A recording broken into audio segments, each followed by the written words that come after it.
Hello guys സമയം ഇപ്പം 6:08. ഏട്ടൻ 4:30 ഡ്യൂട്ടിക്ക് പോയി. ഒരു 5:45 ആയപ്പോൾ എത്തി. പുറത്ത് നല്ല ഭയങ്കര മഴ. ഇന്നലെ തുടങ്ങിയ മഴയാണ് ഗൈസ്, ഇതുവരെ കഴിഞ്ഞിട്ടില്ല. ഞാൻ പുറത്ത് കാണിച്ചു തരാം.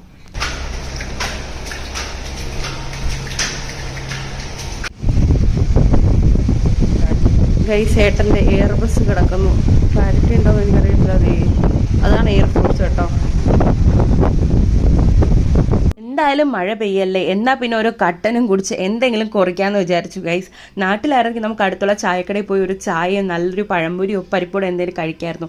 അപ്പോൾ ഇപ്പം ഞാൻ വിചാരിച്ചു എന്നാൽ പിന്നെ നമുക്ക് ഓണിയൻ റിങ്സ് ഉണ്ടാക്കാം. ഇതാകുമ്പോൾ പെട്ടെന്ന് ഉണ്ടാക്കാം. ഒണിയനൊക്കെ അരിഞ്ഞ് വെച്ചിട്ട് ഇനി നമുക്ക് ബാറ്റർ ഉണ്ടാക്കാം. ബാറ്ററിന് വേണ്ടിയിട്ട് മൈദ, കോൺഫ്ലോർ, കളറിന് വേണ്ടി കുറച്ച് മുളക് പൊടി, കുരുമുളക് പൊടി, ഉപ്പ്. അതിനുശേഷം ഞാൻ ഡിപ്പ് ചെയ്യുന്ന ഇത് കോൺഫ്ലെക്സ് ആണ് കേട്ടോ. അത് കോൺഫ്ലെക്സ് പൊടിച്ചതിനകത്ത് ഡിപ്പ് ചെയ്ത് എണ്ണയിലിട്ട് നമുക്ക് വറുത്ത് കോരാം. പെട്ടെന്ന് പണി കഴിയും, പെട്ടെന്ന് ഇത് മുരിഞ്ഞു കിട്ടും കേട്ടോ. ഞങ്ങൾ 2 കട്ടനും ഇട്ട് നമ്മുടെ ഒണിയൻ റിങ്സും അതുപോലെ സോസും ഒക്കെ സെറ്റ് ആക്കിയിട്ടുണ്ട്. കാണാൻ ഒരു ഗുമ്മിലേട്ടോ, പക്ഷെ കഴിക്കാൻ അത്യാവശ്യം ടേസ്റ്റ് ഉണ്ടായിരുന്നു. അപ്പൊ ഇനി നമുക്ക് ഏട്ടന്റെ റിവ്യൂ എന്താണെന്ന് അറിയാം ഗൈസ്. എങ്ങനെയുണ്ട്? ഇത് ക്യാൻഡിൽ ലൈറ്റ് ഡിന്നറാണ്, തെറ്റിദ്ധരിക്കല്ലേ. കറണ്ട് പോയപ്പോൾ മെഴുതിരി എത്തിച്ചതാ. അപ്പൊ ഇന്നത്തെ വീഡിയോ ഇത്രയേ ഉള്ളൂ. ടാറ്റാ.